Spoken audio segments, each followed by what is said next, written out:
41. ipuina, astoa eta lehoia. Asto batek basoan zebilela topatu zuen lehoia eta diotza honi. Igo behar dugu mendi gainera eta erakutsiko dizut nola asko eta asko nire beldur diren. Goazen bada, esaten dio lehoiak barre eginda. Igo zutenean, hasi zen astoa arrantza sendoak egiten.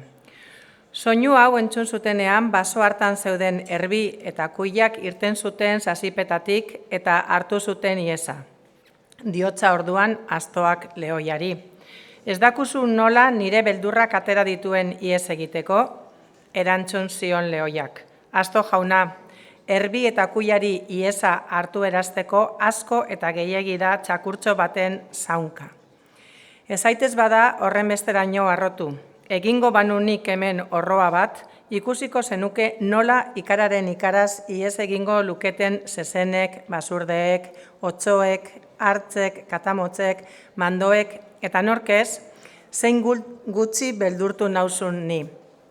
Zera bada, asto buru handiko eta belar luzedun bat baino gehiago? Ipuin honek esan nahi du, barregarria dela askoren harrotasuna, ezer egin ezin eta gauza askotarako beren burua saldu nahi dutela.